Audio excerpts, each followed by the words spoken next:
October 10th. Nice to meet you. Grab a coffee and let's talk about a realistic utopia of a fair society, as only that is the type of society that will eliminate violence and wars from our lives. And who doesn't want that? So we have to come up with a model of a fair society. Rawls used his idea of the original position to extrapolate two overarching principles that define a fair society: justice and equality. The principle of equality again has two parts: the fair equality of opportunity, and I explained what he means by that in some of the prior videos I did here, and you can find a transcript of these videos on my blog Hyperobject Mind, link in my bio. And the difference principle. The difference principle is the notion that social and economic inequalities can be justified, but they can only be justified if they ultimately benefit everyone, and specifically that they should be to the greatest benefit of the least advantaged member of society. In simpler words, some people can have more than others, but only when this imparity also benefits those who have less. This begs the question, how can inequality benefit those that have less? Well, let's start by defining what we mean by benefit. We are programmed to think about money when the word benefit comes up. That's part of a data set currently used by all of us in the self-generation of our models of the world. Implied is a reduction of the human life to a means-to-end calculation and of all human motives to the most selfish one. That's a choice. Choices imply we can change it. So that's a choice, and a harmful one as it is, as it goes contrary to the fact that we all mirror. What means we use part of the data we associate with any other person or any living being, really, we see in the generation of ourselves. So how do we generate ourselves? We first generate our model of the world from some data points we collect with our senses, and a whole lot of fantasy and creativity and hypotheses that fill in all the blanks. Mostly after we use our senses, it's mostly blanks. So we fill them in with our creativity. And then we get this tapestry that we think is reality in our mind. And then we surround part of this tapestry with a border. And everything inside this border, that's ourself. And when we mirror, what happens is that we recognize another energy pattern as us, another person, or maybe even another animal, but another person. And part of the data we recognize as theirs ends up inside the border that defines ourselves.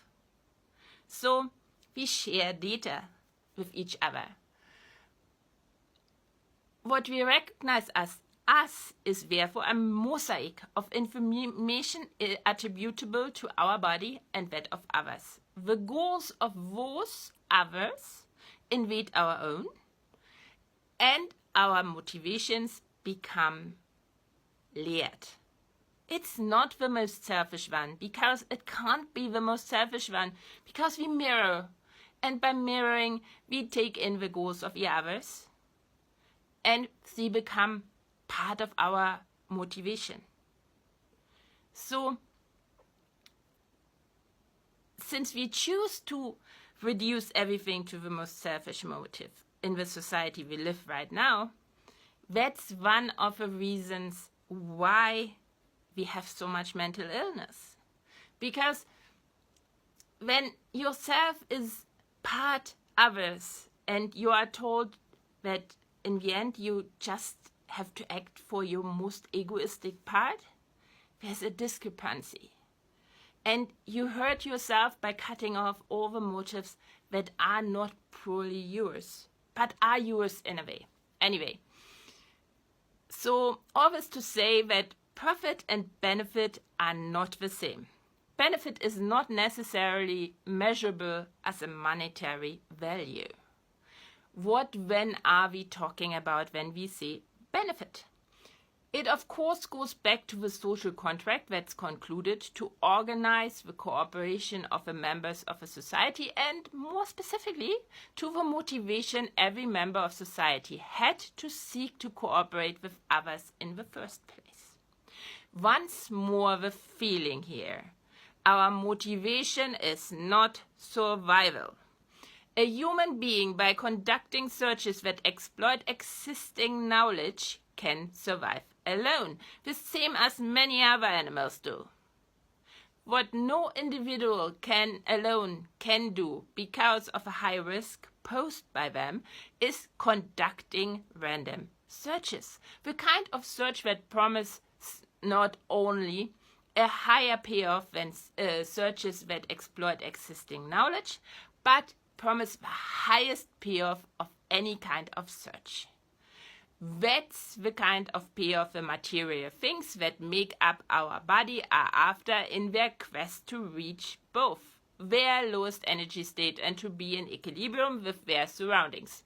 What requires exploration and best done in random searches, because these searches will give the highest payoff. And in the end, the material things that came together in our body and created the tool the body has in our mind did so because they wanted to create the best possible searching machine. Not one that is dealing with all these stuff that we're exploiting things what the others do, but with the high risk searches that are random. That's everyone's motivation sorted then. It's to cooperate as cooperation offsets the high risk and makes random searches possible for the individual. Benefit, therefore, must be defined as an increased ability to engage in random searches without fearing the high risk, exploration, trial and error, leaning into the unknown, discovery, whatever you want to call it, random searches. So our question is, how can inequalities lead to an increased ability to engage in random searches without fear for those who have less? Well, there is nothing about how markets work, in theory or in practice, that guarantees that the benefits, the increased ability to engage in random searches without fear that cooperation brings, of economic growth, will be widely shared, let alone that it will be shared with the least well-off. But all members of society, the least advantaged included, seek cooperation to increase their ability to engage random searches. That's the only reason why they have joined the cooperation with society. What's there to do? We cannot force anyone to do useful work, as everyone's motivation to cooperate is the ability to engage in random searches, and everyone has an interest in keeping these searches of everyone as random as possible, as the high payoff that truly random searches promise ensures that this promise made to all in the contract can be kept. For you, for me, and for everyone else.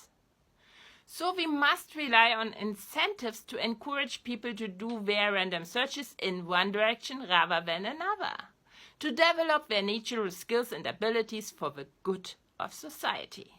And that leads to inequality because we allow incentives. I want to compare it to pheromones that are used by ants to make the track between a known food source and the colony, to mark the track between a known food source and the colony.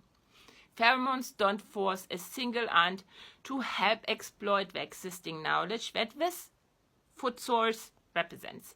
In fact, more often than not, ants will ignore a pheromone track, as Professor Melanie Moses showed in her research, and continue with their own random searches for new knowledge, in this case new food sources. But when it fits the ant's current situation, the pheromones will be an incentive to exploit rather than explore for the good, not just of a single ant at that moment, but the whole colony. In a human context, think of a care economy.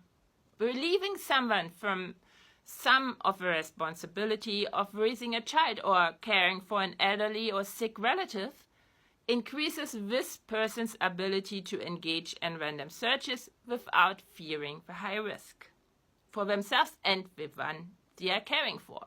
Hence, someone developing their skills and abilities in such a way to do just that relieve them of their responsibility to simply only exploit existing knowledge to help those relatives, child or elderly or whatever, and then this person who does that would be justified to have more than a person using the basic level of support to do explorations that at that moment seem to only benefit themselves.